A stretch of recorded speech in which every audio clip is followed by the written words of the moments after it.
수능 재수생이에요. 수능 재수생인데 이 학생이 재수생 그러면 뭐 고3 재수생들 뭐 스트레스를 많이 받잖아요. 근데 이 학생도 역시 몰입을 해서 이제 행복하게 공부하는 걸 알 수가 있어요. 이번에 제가 지금껏 가장 어려운 문제를 풀어냈는데 거의 3일을 꼬박 다 써서 풀어냈습니다. 실제 시험에서도 정답률이 매우 낮았던 문제였습니다. 이렇게 해서 풀리지 않는 문제, 내가 처음에 답이 보이지 않는다고 해서 못 푸는 게 아니에요. 우리는 그걸 풀 수 있는 잠재력을 가지고 있는데 그 잠재력을 끄집어내는 방법은 몰입도를 올리는 건데 그 문제에 대해서 1초도 쉬지 않고 계속 편안하게 생각하는 거예요. 그러면 이제 몰입도가 올라가요. 몰입도가 올라가서 어떤 거는 30분 만에 풀리고 어떤 거는 1시간 만에 풀리고 어떤 거는 5시간 만에 풀리고 어떤 거는 하루 만에 풀리고 어떤 문제는 이틀 만에 풀리고 이제 3일 만에 풀리고 이렇게 되는 거예요. 근데 이렇게 할수록 수학 실력이 가장 빠른 속도로 향상이 돼요. 이제 이 학생이 이런 식으로 공부를 했는데 나중에 이제 이 학생이 수학 실력이 어떻게 되나 뭐 확인해 봐요. 문제를 풀어냈다는 점도 정말 기쁘고 즐거웠지만 그것보다 끝까지 포기하지 않는 저 자신이 매우 대견하고 또 뿌듯했습니다. 그죠? 자기 자신이 대견한 거야. 그죠? 자기 자신이 자랑스러운 거야. 그러니까 자존감이 올라가요. 자, 5주차예요. 자기가 예전에 자기 모습을 되돌아봤는데 여러 부분이 바뀐 것 같다는 거야. 가장 먼저로 생각하는 것이 너무 즐겁습니다. 생각을 안 하더라도 혹은 다른 생각을 하더라도 저도 모르게 어느새 공부 생각을 하고 있습니다. 그죠? 앞에 있는 고1 학생하고 똑같죠. 몰입도가 올라가니까 재밌는 거야. 생각하는 게 재밌고 공부하는 게 재밌는 거예요. 10주차예요. 입시 공부를 하는 것이 인내와 고통이 아닌 배움과 성장의 과정으로 바뀌었다는 것이 저에게 있어서는 가장 큰 변화가 아닌가 싶습니다. 그러니까 뭐 예전에는 인내와 고통으로 이렇게 공부를 한 거야. 하기 싫은데 억지로 한 거야. 그런데 몰입을 하면 내가 성장하는 것을 배워요. 그래서 내가 정말 배우고 있고 실력이 늘고 있고 성장하고 있구나라는 걸 느껴요. 그래서 배움과 성장의 과정으로 바뀌었다라는 거예요. 또 21주차입니다. 슬로우 싱킹은 정말 신기합니다. 최대한 마음을 편하게 먹고 문제를 풀기 위해 생각하면 정말 신기하게도 해결책이 떠오릅니다. 막히는 문제가 몇 문제 있었는데 전부 슬로우 싱킹을 하니 다 풀어냈고 다 답을 맞춰냈습니다. 슬로우 싱킹을 하면 왜 잘 풀리냐면 우리가 기억을 저장도 하고 인출도 하는데 우리가 기억을 저장할 때는 긴장하는 게 좋아요. 그런데 인출, 그러니까 수학 문제를 푸는 거는 인출하는 거예요. 내가 이것과 관련된 장기 기억을 인출하는 건데 인출은 우리가 이완된 상태에서 좋아요. 이완된 상태. 특히 잠이 들면 인출이 가장 잘 돼요. 그러니까 생각하다가 선잠 자고 일어나고 그러면 잘 풀려요. 이제 수능이 끝났어요. 요번에. 그러니까 저게 2021년 11월 27일 매일이에요.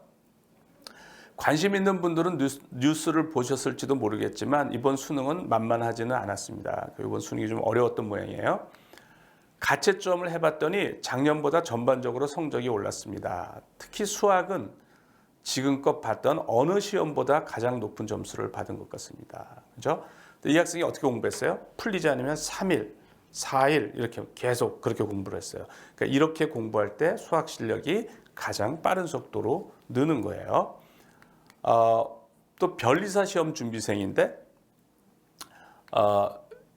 이 학생 이제 5주차예요. 참 교수님 10월을 마무리하면서 한 달간 제가 쓴 일기들을 읽어보았습니다. 같은 사람 맞나 싶을 만큼 많이 변했더군요. 교수님의 말씀처럼 정말로 가치관이 변했고 삶에 임하는 태도가 변하고 있습니다. 가치관이 바뀌어요. 그러니까 내가 사람들은 자기가 경험한 걸 믿는데 사람들은 행복하려고 여행도 가고 술도 마시고 뭐 여러 가지 하는데 거기서 내가 원하는 만큼의 행복이 얻어지지가 않아요. 그런데 오히려 자신이 해야 될 공부에 몰입해서 훨씬 더 많은 행복을 경험하면 가치관이 바뀌어요. 그러니까 내가 이제까지 추구하는 행복은 부질없는 거구나. 행복은 그렇게 정복되지가 않는구나. 오히려 내가 해야 할 일에 몰입함으로써 더 많은 행복을 내가 누릴 수가 있고 행복을 정복할 수 있다는 사실을 알게 돼요. 그러면서 이제 가치관이 바뀌는 거예요. 14주차예요. 컨디션도 실력도 공부 시간도 점점 최선으로 나아가고 있습니다. 20주차 이제 시험을 봤어요. 말로 표현할 수 없을 정도로 기쁩니다. 결과는 다행히 좋게 나왔습니다. 하지만 결과 이전에 이미 모든 보상을 받은 것 같습니다. 어젯밤에 누웠을 때 지난 5개월 동안의 노력이 파노라마처럼 펼쳐졌습니다. 정말 치열하게 살았던 것 같습니다. 할 수 있는 건 다 했다. 이보다 더 할 수는 없었겠다. 다행이다 하는 마음에 눈물이 났습니다. 행복했습니다. 이게 이제 1차 시험이고 2차 시험은 또 어려운데 얼마 전에 이 학생한테 연락이 왔어요. 2차 변리사 2차 시험에 수석 합격했다고. 이 학생입니다. 그래서 이게 수석 합격을 하면 법률 저널에 인터뷰를 이제 하는 거예요. 공부를 어떻게 했는지.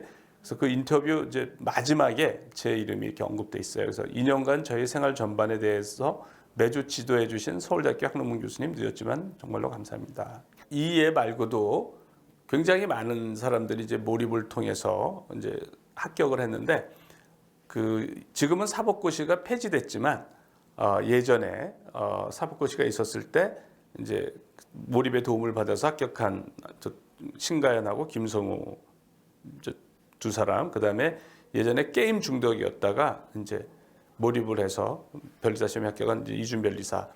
그래서 내가 어쩌다 어른에서 몰입 강연을 해달라고 그래서 이제 이 사람들이 그 성공 사례라 해서 같이 이제 출연을 했습니다. 그래서 의도적인 몰입의 가설이 뭐냐면 의도적으로 생각을 지속해서 관련 시냅스를 활성화시키면 몰입도를 올릴 수 있을 것이다. 이게 가설이었어요. 그런데 이것이 수많은 사례로부터 검증이 됐어요. 이게 워크한다라는 거예요. 그러니까 이제 이거는 이론으로 보면 돼요. 이거는 누구나 적용하면 되는 거예요. 그 대신 오랫동안 생각을 해야 돼요. 생각보다 오랫동안 이제 생각을 해야 몰입도가 올라가요.